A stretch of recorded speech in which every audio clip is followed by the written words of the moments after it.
നമസ്കാരം. ഇന്ന് PSC പഠിക്കുന്ന വീട്ടമ്മമാർക്ക് വേണ്ടിയിട്ട് ഒരു സ്റ്റഡി ടൈം ടേബിൾ സെറ്റ് ചെയ്ത് തരാനായിട്ട് പോവുകയാണ്. നിങ്ങൾക്ക് ഈ വീഡിയോ ഉപകാരപ്പെടുന്നുണ്ടെങ്കിൽ ഈ ടൈം ടേബിൾ ഫോളോ ചെയ്ത് പഠിക്കാവുന്നതാണ്.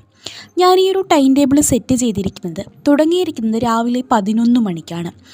സാധാരണ എല്ലാ ടൈം ടേബിളുകളിലും നിങ്ങൾ കണ്ടിട്ടുണ്ടായിരിക്കും, സ്റ്റഡി പ്ലാനുകളിലും അതിരാവിലെ ആയിരിക്കും വീട്ടമ്മമാർക്ക് വേണ്ടിയിട്ടുള്ള ടൈം ടേബിൾ പറയുന്നത്. അപ്പം ഞാനിത് ഒഴിവാക്കാനുള്ള കാരണം എല്ലാ തരത്തിലുള്ള ആൾക്കാരെയും കൂടി പരിഗണിച്ചുകൊണ്ടാണ്. ചിലപ്പം എല്ലാവർക്കും അതിരാവിലെ എണീറ്റിരുന്ന് പഠിക്കാൻ കഴിയണമെന്നില്ല. ഒരു 4 മണിക്കും 5 മണിക്കോ എണീക്കുന്ന ഒരു വീട്ടമ്മയാണെങ്കിൽ പോലും ആ സമയം വീട്ടിലെ ജോലികളൊക്കെ തുടങ്ങിയെങ്കിൽ മാത്രമേ ഒരു പക്ഷേ കുട്ടികളെ സ്കൂളിൽ വിടുന്ന കുട്ടികളുണ്ടെങ്കിൽ അവരെ സ്കൂളിലാക്കണം. ഒരു 8 മണി 8:30 എന്തുവായാലും കുട്ടികൾക്കൊക്കെ പോകേണ്ടി വരും. അപ്പോൾ ഏർലി മോർണിംഗ് എണീറ്റിട്ട് വീട്ടിലെ കാപ്പി ഉണ്ടാക്കുന്ന കാര്യങ്ങളും അവർക്ക് ഫുഡ് കൊടുത്തു വിടേണ്ട കാര്യങ്ങളൊക്കെ നോക്കിയെങ്കിൽ മാത്രമേ ആ ഒരു ടൈമിൽ കുട്ടികളെ പറഞ്ഞു വിടാൻ, ഹസ്ബൻഡ് ജോലിക്ക് പോകുമ്പോൾ ഹസ്ബൻഡിന് ഫുഡ് കൊടുത്തു വിടാൻ, ബാക്കിയുള്ള കാര്യങ്ങളൊക്കെ നോക്കാനായിട്ടും പറ്റത്തുള്ളൂ.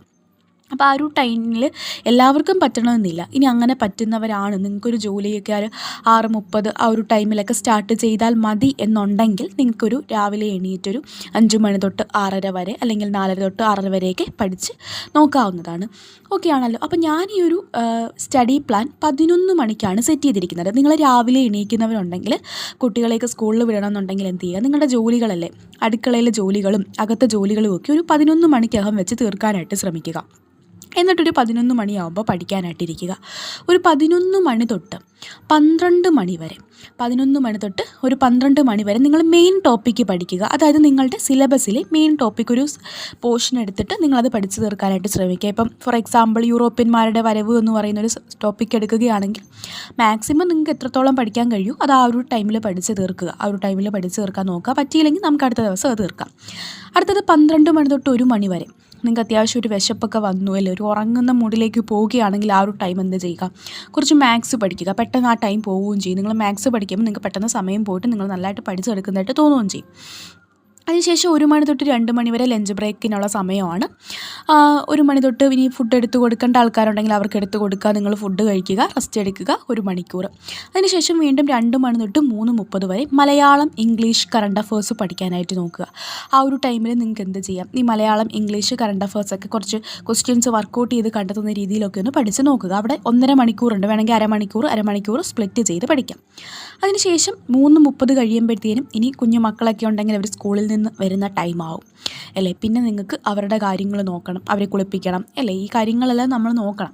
ആ സമയത്തൊന്നും എന്ത് ചെയ്യാൻ കഴിയത്തില്ല, ചിലപ്പോൾ പഠിക്കാൻ കഴിഞ്ഞെന്ന് വരത്തില്ല. പിന്നെ പുറം പണികളുണ്ട്, മുറ്റം തൂക്കണം, തുണി കഴുകണം, ഇങ്ങനത്തെ കാര്യങ്ങളൊക്കെ. അകത്തെ പണികളൊക്കെ രാവിലെ തീർന്നെങ്കിൽ പോലും ഇനി ബാക്കി ഒരുപാട് കാര്യങ്ങളുണ്ട്. പിന്നെ രാത്രിയിലത്തെ ടൈം എല്ലാം പിന്നെ കുട്ടികളെ പഠിപ്പിക്കണമെങ്കിൽ അങ്ങനെ പോകും. അതിനുശേഷം നിങ്ങൾക്കൊരു 9:30 ഫുഡൊക്കെ കഴിച്ച് ഫ്രീ ആവാൻ പറ്റുന്നുണ്ടെങ്കിൽ ആ ഒരു അടുത്ത ടൈം 9:30 തൊട്ട് 11:30 വരെ നിങ്ങൾക്ക് വീണ്ടും ടൈമുണ്ട്. ആ സമയത്ത് previous year question paper plus revision എന്ന് പറയുമ്പോൾ അന്ന് പഠിച്ച കാര്യങ്ങൾ എന്തൊക്കെയാണെന്ന് ജസ്റ്റ് ഒന്ന് നോക്കിയാൽ മതി. ഒത്തിരി റിവിഷനൊന്നും വേണ്ട. എന്തൊക്കെയായിരുന്നു ഞാൻ പഠിച്ചതായത്, ഇതൊക്കെ പഠിച്ചായിരുന്നു എന്നൊക്കെ ഒന്ന് നോക്കിയെടുത്താൽ മതി. പ്രോപ്പറായിട്ടുള്ള റിവിഷൻ നിങ്ങൾ എന്ത് ചെയ്തത് പിന്നീടുള്ള ദിവസങ്ങളിൽ ചെയ്ത്, കാരണം അന്നന്ന് പഠിക്കുന്നതിൻ്റെ റിവിഷൻ വലിയ കാര്യമായിട്ട് നോക്കണമെന്നില്ല. ഒരാഴ്ച കഴിയുമ്പോഴത്തേനും നല്ല രീതിയിൽ റിവിഷൻ നടത്തണം. അതിനുശേഷം നിങ്ങൾക്ക് ആ ടൈം SCRTയുടെ ഒരു ചാപ്റ്റർ ഒന്ന് വായിച്ചു വിടുക. അത്രയും കോൺസെൻട്രേറ്റ് ചെയ്ത് പഠിക്കാൻ പറ്റത്തില്ലെങ്കിൽ ഒന്ന് വായിച്ച് വിട്ടിട്ട് രണ്ടാമത്തെ ദിവസം അതിൽ ഞാൻ എന്തൊക്കെയായിരുന്നു വായിച്ചത്, ഇമ്പോർട്ടൻറ്റ് പോയിൻറ്റ്സ് ഒന്ന് നോട്ട് ചെയ്ത് എഴുതിയെടുക്കാനൊക്കെ നോക്കുക. അതിനുശേഷം 11:30 കിടന്നാലേ വീണ്ടും അടുത്ത ദിവസം രാവിലെ എണീക്കാനായിട്ട് പറ്റൂ. നിങ്ങൾ പലതരത്തിലുള്ള കാര്യങ്ങൾ ചെയ്യുന്നവരാണ് വീട്ടമ്മമാർ. അപ്പോൾ ആരോഗ്യം കൂടെ നോക്കണം അല്ലേ, സ്വന്തം കാര്യങ്ങളും വീട്ടിലുള്ളവരുടെ കാര്യങ്ങളും കൂടെ നോക്കുന്നവരാണ്. അപ്പോൾ ആരോഗ്യം നോക്കിയില്ലെങ്കിൽ പിന്നെ നമുക്ക് പഠിക്കാൻ പറ്റത്തില്ല. അപ്പോൾ ഒരു 6-7 മണിക്കൂർ എന്തായാലും ഉറങ്ങാനായിട്ടും ശ്രമിക്കുക. അപ്പോൾ എല്ലാ തരത്തിലുള്ളവർക്കും, എല്ലാ വീട്ടമ്മമാർക്കും പ്രയോജനപ്പെടുന്ന രീതിയിൽ വരാൻ പോകുന്ന degree level prelims, 10th level മെയിൻസിന് വേണ്ടിയിട്ട് നമ്മൾ എന്ത് ചെയ്യുന്നുണ്ട്, സിലബസ് ബേസ് ആയിട്ടുള്ള ക്ലാസ്സുകൾ നമ്മുടെ യൂട്യൂബ് ചാനലിൽ ഇടുന്നുണ്ട്. അതുപോലെ ടെലിഗ്രാം ചാനലിൽ അതിൻ്റെ എക്സാമും നോട്ട്സും ഒക്കെ ഷെയർ ചെയ്യുന്നുണ്ട്. അപ്പോൾ നിങ്ങൾ ജോയിൻ ചെയ്യുകയാണെങ്കിൽ ഉറപ്പായിട്ടും നിങ്ങൾക്ക് പ്രയോജനപ്പെടും.